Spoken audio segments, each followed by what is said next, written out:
बिस्मिल्लाहिर्रहमानिर्रहीम, अस्सलाम वालेकुम। मैं हूं दिशान अहमद सिद्दीकी। आप देख रहे हैं सबसे पहले पाकिस्तान में। आज बात करूंगा आज़ाद कश्मीर के धरने एहतजाज की, इनके पसे पर्दा कौन लोग थे और इनके क्या मकासद थे, इस पर बात करूंगा। इसके अलावा बात करूंगा पाक फौज के दस्तों के गश्त की जो एक सोशल मीडिया पे वीडियोस वायरल हैं, इस पर भी बात करूंगा। इसके अलावा बात करूंगा इमरान खान ने एक खुसूसी पैगाम जारी किया है और वो पैगाम उनके एक्स ट्वीट अकाउंट पर जो है जारी किया गया। और उनकी सोशल मीडिया टीम में, ज़ाहिर से इमरान खान साहब तो अडियाला जेल में कैद हैं, तो उनकी जो टीम है उनकी जानिब से इस पैगाम को जो है एक्स ट्वीट पे ट्वीट किया गया है। तो इमरान खान साहब के इसी ट्वीट से आज के अपने इस व्लॉग का आगाज़ करता हूँ। तो अडियाला जेल में नाहक कैद बानी चेयरमैन पाकिस्तानी पीटीआई इमरान खान का खुसूसी पैगाम, ये उनके ट्वीट का मैं मतन पढ़ रहा हूँ जो आप मेरे पीछे देख भी रहे होंगे। और इसमें डेट है 13 मई 2024। इस मुल्क की बदकिस्मती है कि यहाँ एक खुद साख्ता बादशाह सलामत फैसले करते हैं। जब किसी मुल्क में हुकूमत ऐसे लोगों को मिलती है जिनके पास मैंडेट नहीं होता, तो मुल्क फसाद और इंतशार की नज़र हो जाता है। ये जो इंतशार आज कश्मीर में नज़र आ रहा है, इसके पाकिस्तान भर में फैलने का खदशा है। पूरे मुल्क में फार्म 47 वाली जाली हुकूमत कायम कर दी गई है। जमहूरियत का तकाजा है कि ये हुकूमत अवाम की मुंतखब करदा होनी चाहिए। और इसके अलावा इमरान खान साहब ने जो इसमें जो ज़िक्र किया, क्योंकि ख़त तो बहुत लंबा है, लेकिन मैंने इसमें कुछ पॉइंट्स निकाले थे जिसमें मैंने समझा कि मैं आपको जो है बताऊँ, क्योंकि आज का व्लॉग है, ताकि ये तमाम जो आज़ाद कश्मीर में जो फ़सादात हो रहे हैं, इसका पस मंज़र क्या है और कुछ लोग इससे अपने क्या ज़ाती मकासद हासिल करें। मैं इसलिए कहा कि मैं आपको चंद पॉइंट्स जो है इसके जो है बताऊँगा, जो इमरान खान साहब का खत जारी किया है। और इसमें इन्होंने कहा कि जाली मुसल्लहशुदा हुकूमतें गिलगित बिल्तिस्तान, आज़ाद कश्मीर, पंजाब और पाकिस्तान में कायम कर दी गई हैं। इनका अवाम से कोई रिश्ता नहीं है। चुनाचे ये जो मायूसी जो फैली हुई है, और ये अगर एक मुंतखब हुकूमत होती तो वो इनसे मुज़ाकरात करती और इनसे जो है सारे मामला तय करती। यानी कि इमरान खान साहब एक तो बादशाह सलामत उन्होंने किसको कहा, आर्मी चीफ को। एक तरफ तो मुज़ाकरात की बातें करते हैं, मिन्नतें तरले करते हैं, और दूसरी तरफ वो इस तरह के जो बयानात और ख़त लिखते हैं, तो उससे साफ ज़ाहिर होता है कि एक तरफ मैं भी आता हूँ ना, आज़ाद कश्मीर के पसे पर्दा कौन लोग हैं और वो लोग क्या चाहते हैं। तो इमरान खान साहब का ऐसा बयान तो मुल्क दुश्मनी हो सकता है कि आप एक ऐसे आर्मी चीफ को जो आपके मुल्क में खुशहाली लेके आ रहे हैं, आपकी मुल्क की मईशत को दुरुस्त सिमत में लेके आ रहे हैं, उनके लिए आप इस तरह के जो है अल्फाज इस्तेमाल कर रहे हैं। तो मैं इस पे सिर्फ अफसोस कर सकता हूँ, क्योंकि आपको इक़्तिदार चाहिए, आपको मुझे नहीं लगता कि मुल्क से कोई मोहब्बत है। अब इसके अलावा इन्होंने और लिखा कि हुकूमत भी इन लोगों को दे दी गई है जिनकी अपनी सारी दौलत डॉलर की शक्ल में बाहर पड़ी हुई है। लीडर को कुर्बानी देना पड़ती है, और नवाज शरीफ जरदारी का ये ग्रुप किसी सूरत जो है कुर्बानी नहीं देगा, और ना ही ये लोग अपना पैसा मुल्क में वापस लाएंगे। इनके हराम के पैसे पर जनरल मुशर्रफ बाद के अदवार में आईएसआई और ने मुझ समेत सबको जो तफसीलात फराहम की थी, आज इनको हमारे सरों पर मुसल्लत कर दिया गया है और उनकी सफाइयाँ देते फिर रहे हैं। यानी कि इन्होंने खुद कहा कि आईएसआई और मतलब आर्मी ने ही इनको बताया था कि ये जो इनकी जो मुल्क से लूटी गई दौलत ये लोग लेकर गए, और इन्होंने दुबई में अपनी जायदादें, जहाँ भी इन्होंने अपनी जायदादें, तो इन्होंने ये भी कहा कि आर्मी ने ही मुझे बताया था। इसके अलावा उन्होंने कहा ऐसे जाली निज़ाम को कौम पर मुसल्लत करने का मकसद सिर्फ एक आदमी की ताकत में इजाफा करना है, जिसने अपनी ज़ाती ताकत के हसूल के लिए पूरे मुल्क को तबाह कर दिया है। अब इन्होंने जो निशाना बनाया वो उन्होंने आर्मी चीफ आसिम मुनीर साहब को बनाया है। अब अगर आप इमरान खान के 3.5 साल दौरे हुकूमत और अभी की हुकूमत का अगर मवाजना करें, तो आपको खुद बेहतरी नज़र आएगी, और आपको पता लगेगा पॉलिसी होनी चाहिए। मुल्क जो है ज़ाती दुश्मनियों में नहीं चलता है। इमरान खान साहब की किसी ज़ाती दुश्मनी है, तो क्या उसके लिए मुल्क का ही बेड़ा गर्क कर देंगे, तबाह कर देंगे। तो इमरान खान साहब ने 3.5 साल जो इनका दौरे इक़्तिदार रहा, उसमें क्या किया। अब आसिम मुनीर साहब को इन्होंने जो है हिट किया, टारगेट किया।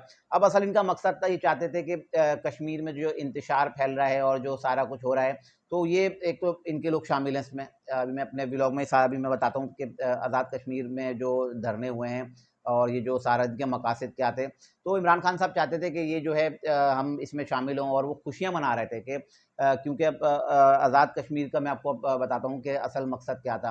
ये सारा जो मामला है, जो सारी जो चीज़ें हुई, ये सारी बैठ के हुई हैं, इंडिया से तय हुई हैं। इसकी मैं कुछ एविडेंस इंशाल्लाह अगले व्लॉग में आपके शेयर भी करूँगा।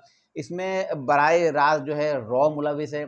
इसमें जो जब फौजी जब पहले पुलिस गई, जब ये इन्होंने मुज़ाहिरे किए, पहले पुलिस गई, पुलिस पे इन्होंने पथराव किए, तो उसके बाद रेंजर्स आई और उसके फिर आर्मी आई। जब आर्मी ने इनके आर्मी के ट्रकों को इन मुज़ाहिरीन ने जलाया, तो उसके बाद आर्मी ने जो है इन पे फायर किए अपने दिफा में, और उसके बाद भी सिर्फ 2 लोग मरे।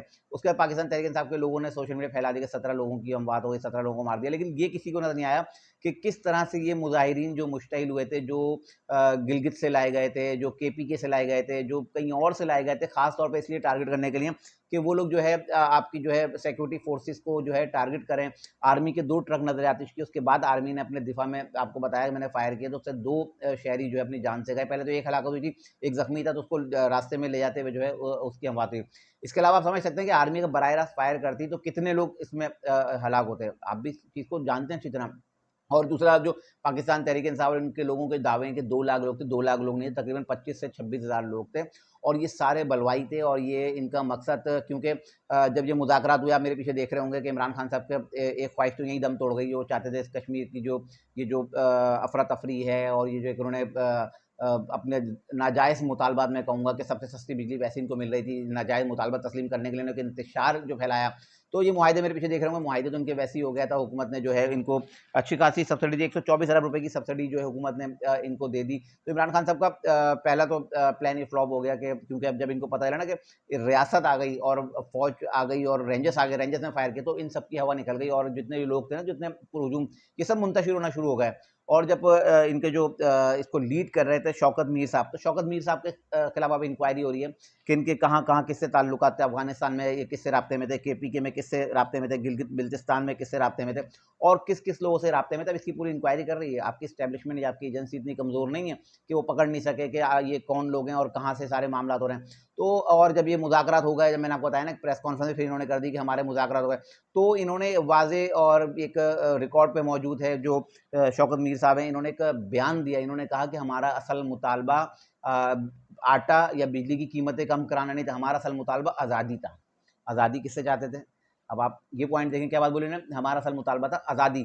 आज़ादी किससे चाहते हैं? ये आज़ाद कश्मीर को पाकिस्तान से अलग करना चाहते थे। तो भाई अगर तुम्हें अलग होना तो जाओ मकबूजा कश्मीर, वहाँ जाओ, तुम्हारे को यहाँ वैसे सबसे सस्ती बिजली मिल रही है और तुम्हें यहाँ आटा तुमने सस्ता करा लिया। इस तरह तो कल को बलोचिस्तान के लोग भी खड़े हो जाएंगे।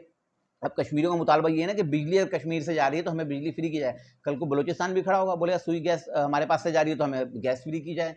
कल फिर पंजाब खड़ा होगा, पंजाब बोले गंदुम अगर पंजाब से आ रही है तो हमें गंदुम हमें सस्ती की जाए। तो ये एक नाजायज़ मुतालबा सिर्फ इसलिए था कि ये पाकिस्तान को से जो है आज़ाद कश्मीर को अलग करना चाहते थे। अब इनके जो ताने-बाने सारे पता चल गया है कि इंशाल्लाह हमारी एस्टैब्लिशमेंट अभी इस पे जो है काम कर रही है। और जो कुछ मेरे पास ज़राए से खबरें हैं, इंतहाई मज़बूत ज़राए से खबरें हैं कि इसमें रॉ मुलविस है, इसमें बराह रास्त मोदी सरकार मुलविस है, इसमें इंडिया की कुछ लोग, एक कंगना रवात है, वो इसमें बराह रास्त मुलविस है। तो मैं कुछ चीज़ें शेयर करूँगा इंशाल्लाह आहिस्ता-आहिस्ता कि ये सारा जो गेम था इंडिया का था और इसमें जो सहूलतकारी की वो पाकिस्तान तहरीक इंसाफ के लोगों ने की। और इमरान खान साहब का ये जो पैगाम जो मैंने आपको बताया, ये इसकी कड़ी है, ये रिकॉर्ड पे मौजूद है, ये मेरी बात नहीं, इमरान खान साहब ने खुद ही ये बयान दिया है और ये आपके सामने है। और इमरान खान साहब क्या चाहते थे आपको पता चल गया।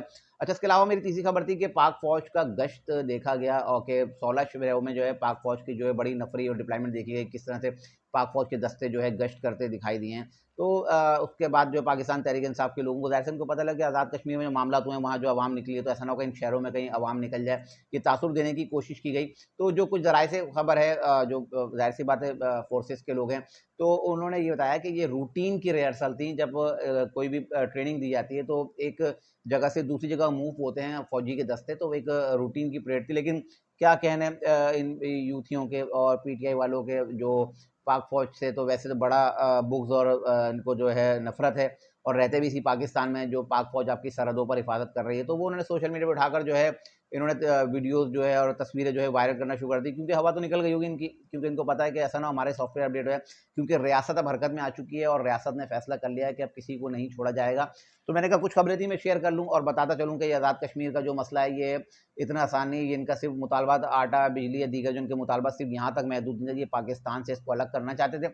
और इसमें बहुत इंतहाई जो हमारे मुल्क के जो मुल्क दुश्मन लोग हैं वो भी इसमें शामिल हैं। इंशाल्लाह अपने व्लॉग में मैं पूरी तफसील के साथ और सबूतों के साथ इंशाल्लाह अपने व्लॉग में ये सारी चीज़ें आपके सामने रखूँगा। इंशाल्लाह तब तक के लिए मुझे याद दीजिए, इंशाल्लाह मैं अपने उस मज़ीद जो इन्वेस्टिगेटिव जो रिपोर्ट है उसके साथ फिर हाज़िर होऊँगा। तब तक के लिए याद दीजिए, अल्लाह हाफ़िज़।